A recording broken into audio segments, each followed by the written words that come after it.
70?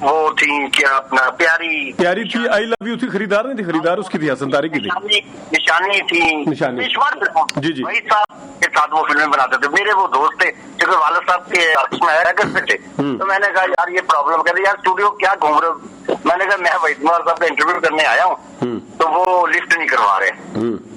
تو کہنے کوئی مسئلہ ہی نہیں ہے. اس نے جا کے لگا یار میرا چھوٹا بھائی ہے اور آپ انٹرویو کیوں نہیں دے رہے ہو. کہتے یار وہی روایتی ہوں گے، یہ وہ فلانٹنگ یہ بہن آ جاتے پتہ نہیں کہاں سے، یہ وہ انہوں نے روایتی جملے بولے. تو انہوں نے کہا نہیں یہ میرا بھائی ہے اور آپ انہیں ٹائم دیں. اسی وقت بریک جب ہوئی انہوں نے کہا آپ نے جانا نہیں. جمشید صاحب نے کہا کہ آپ میرے دفتر میں ان کو ساتھ لے جائیں.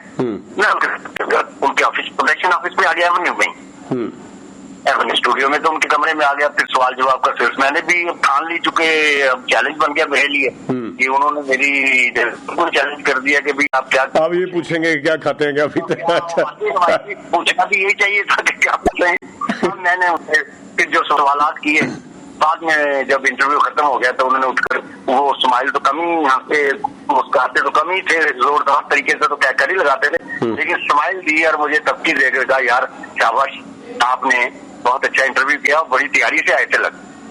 میرے سامنے وحید مراد تھے جو لاکھوں دلوں کی دھڑکن ہے اور جو خوابوں کے لوگوں کی، خواتین کے شہزادے ہیں خوابوں کے، وہ میرے سامنے ایک عظیم آدمی ہے. اور تو میرے لیے واقعی چیلنج تھا آپ کا انٹرویو کرنا. اگر آپ کو پسند آ گیا تو شکریہ. کہتا یار یہ شائع ہو تو مجھے ضرور دینا.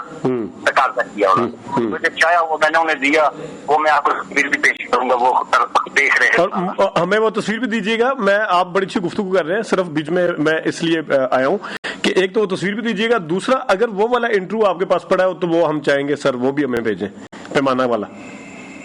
اب میں اس ڈھونڈا، وہ بہت پرانا ریکارڈ کا ہے تو اس کو ذرا ڈھونڈنا تھوڑا میرے لیے مشکل بن جائے گا، اس لیے کہ میں شفٹنگ میں رہا تو میرا ریکارڈ کافی ضائع ہو گیا. اچھا چلیں ٹھیک، چلیں مل گیا تو ٹھیک ہے. تو آپ بتا رہے تھے یہ تو ہو گیا پہلا انٹرویو، پھر آگے کیسے سلسلہ چلا، آگے کیسے؟ جب انٹرویو شروع ہو گیا تو انہوں نے پڑھا تو انہوں نے مجھے بھرپور داد دی، جس کے بعد وہ پھر زیادہ کھل کے میرے ساتھی کو انہیں سمجھ آ گئی کہ میں ان کو اچھی طرح سمجھ گیا ہوں. ان سے جو سوالات کیے وہ بڑے مشکل تھے. یعنی میں اگر ایک دو آپ کو ہلکے سے پوائنٹ بتا دوں.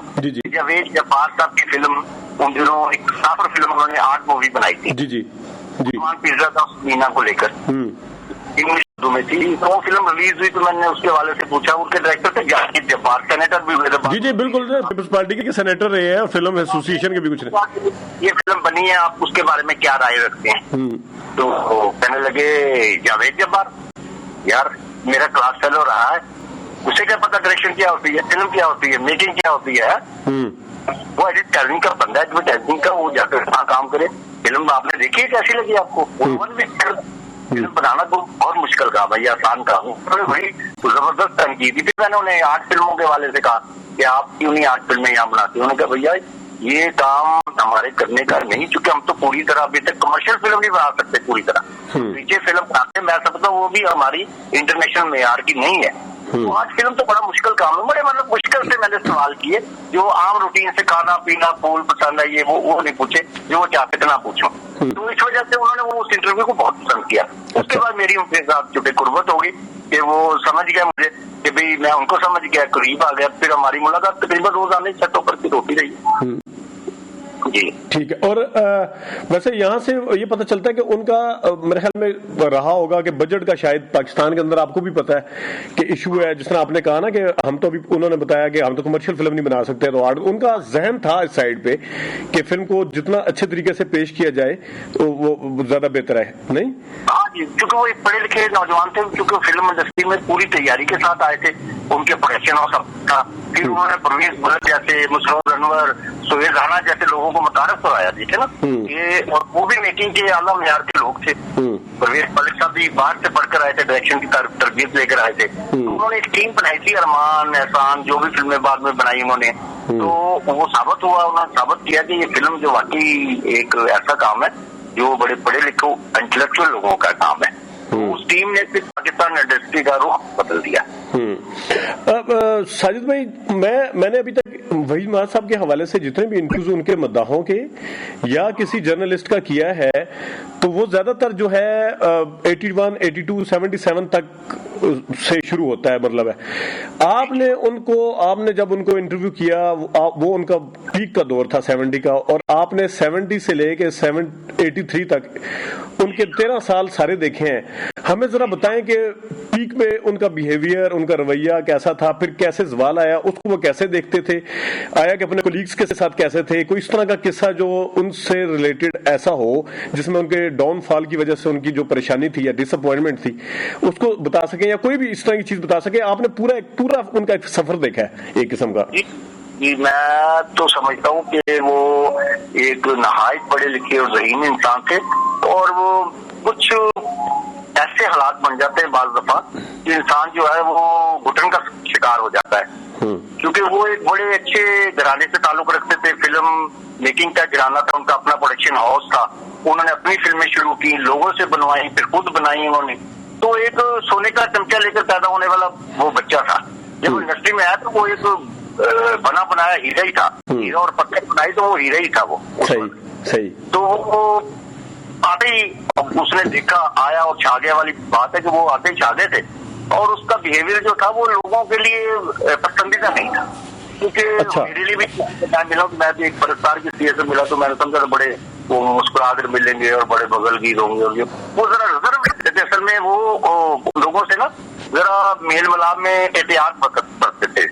تو وہ اس حوالے سے میں کہہ سکتا ہوں مغرور تو نہیں تھے. ہم انہیں کہتے تھے, ہم اسٹوڈیو میں مشہور تھا کہ یہ مغرور ہیں, مغرور نہیں تھے لیکن تھوڑا متاث کہہ لیں, وہ متاث تھے. تو وہی میں پوچھنا چاہ رہا ہوں کہ جی مطلب فلمیں ہٹ ہوتی تھی, ریلیز ہوتی تھی, وہ بھی آپ نے دیکھا ہوگا, تو فلمیں ناکام بھی ہوتی تھی, وہ کیسے اس کو وہ دیکھتے تھے ان تمام چیزوں کو؟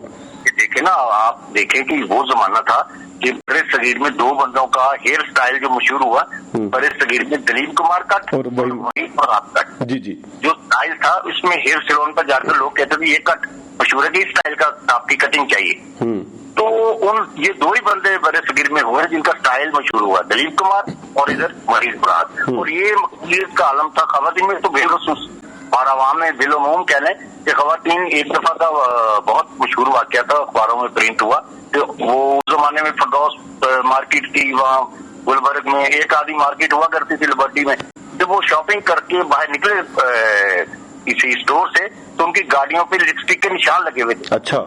یعنی خواتین اس کی گاڑی تک کو چوم کے گئی ہیں, اندازہ کریں. اور ان کے خواتین کے پرس میں سے اور ان کی اکثریت جو ہوتی تھی اسٹوڈنٹ, ان کی کتابوں میں سے وحید فرحات کی تصویریں برآمد ہوا کرتی تھی. یہ اس کی روج کا اور مقبولیت کا یہ عالم. اب اندازہ کر لیں جس بندے نے اتنا عروج دیکھا ہو پھر وہ زوال کیسے برداشت کر سکتا تھا.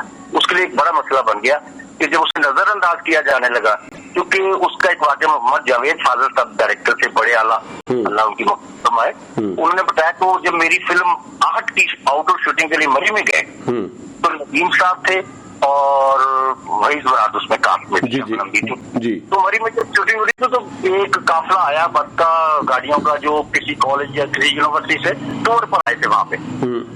اس میں ہالس پہ ہال خواتین اور حضرات اور جو اسٹوڈینٹس تھیں وہ دوڑتی ہوئی, جب دیکھا کہ وہ اب فنکار بیٹھے ہوئے تو آٹوگراف لینے اور تصویریں بنوانے کے لیے دوڑے لوگ اس کی طرف.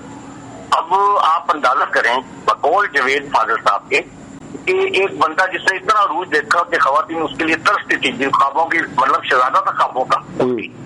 اب یہ عالم ہو گیا تھا کہ جب ندیم کا ہٹ دور شروع ہوا تو خواتین کا وہ سیدھا وحید کو اگنور کرتے ہوئے ساری خواتین جو وہ ندیم کے پاس گئی, اس سے آٹوگراف لیے, ان کے ساتھ تصویریں بنائی.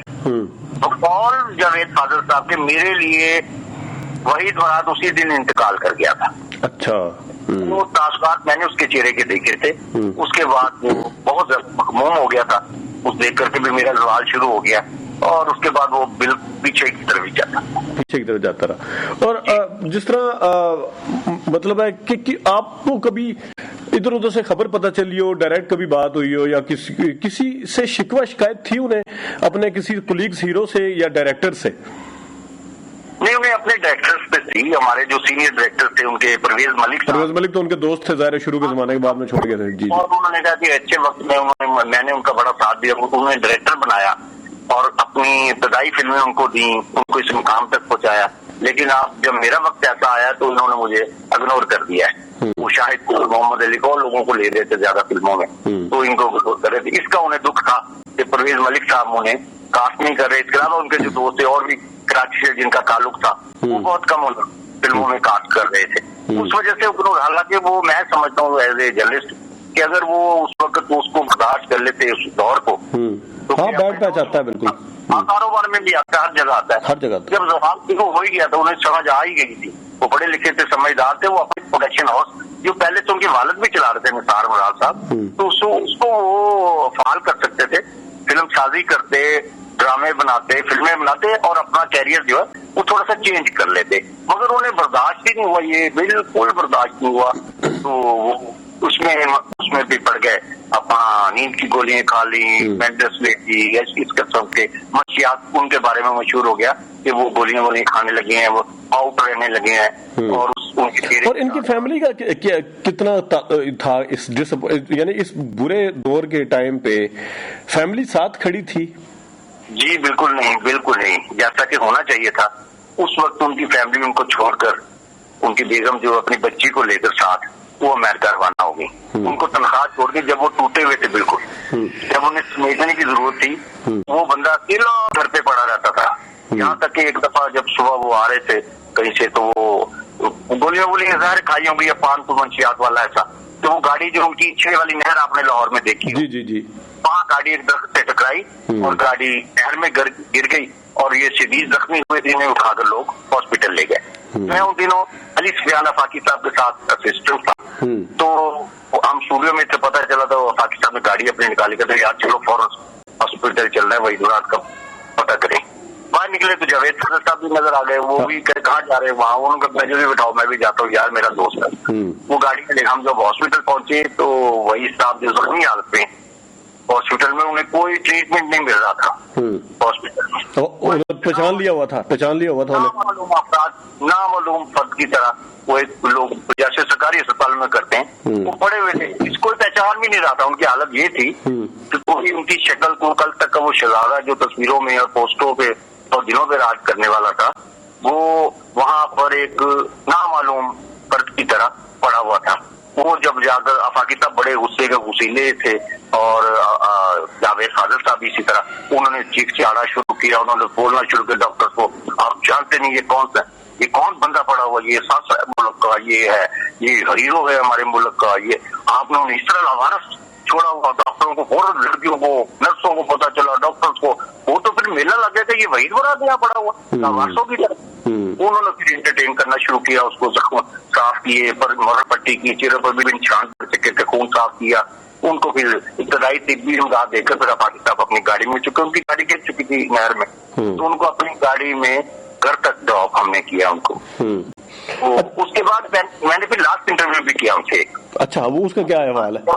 زخم وغیرہ ٹھیک ہو گئے, جب وہ مزبل ہو گئے زخم وغیرہ, میں نے ایک دن ایسی تیمارداری کے لیے ہمارے فوٹوگرافر تھے شاید, ان کو ساتھ لیا. میں نے کہا یار چلو پتہ کرے کیا حالات ہے آج کل. تو ہم گئے, چلے گئے, انہیں دروازہ خود کھولا ہے, تو بڑے خوش ہوئے یار, جیسے کوئی مدتوں پر پچھڑا ساتھی نہیں مل جاتا, کیونکہ ملنے نہیں کو آتا ہوگا. ان کے لاہور والے گھر میں, لاہور والے گلبرگ والے گھر میں, جہاں قبرستان ہے, جہاں پر وہ آسودہ خاک ہے, وہاں پہ.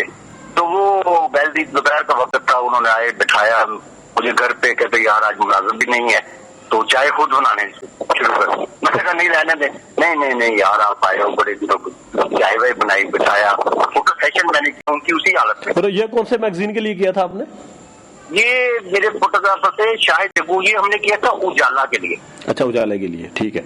تو یہ اس کا ریکارڈ بھی نہیں مل سکتا, یا ہم بڑے اشتیاق ہے کہ ان کے کہ وہ تصاویر جو روزنامہ پاکستان میں بھی بعد میں شاہد بشیر کے فوٹوگرافر تھے, وہ بعد میں روزنامہ پاکستان میں ملازم ہو گئے, تو انہوں نے وہ تصویریں چونکہ ان کے پاس پڑی تھی, نیگیٹو ہوتے تھے اس زمانے میں, تو انہوں نے بعد میں اس کے ٹائٹل وغیرہ, اس کی تصویریں جو پوسٹر بھی بنا, اس کی بات بہت زیادہ تیزی رہی ہوئی, کیونکہ وہ آخری تصویروں میں سے ان کے پاس. تو کیا بات ہوئی تھی آپ کی پھر اس ٹائم پہ؟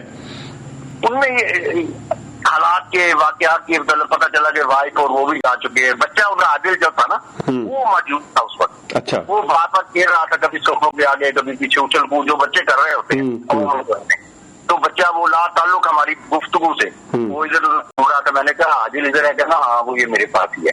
تو بچہ اسی طرح گھوم رہا تھا, وہ گپیں شپیں ہو رہی تھی, پوچھ رہے تھے. میں نے کہا کیا حالات ہے یہ, اب ان سے کیسے بندہ کہہ سکتا تھا کہ آپ اس قدر زوال میں ہے اور آپ اپنے آپ کو سنبھالیں,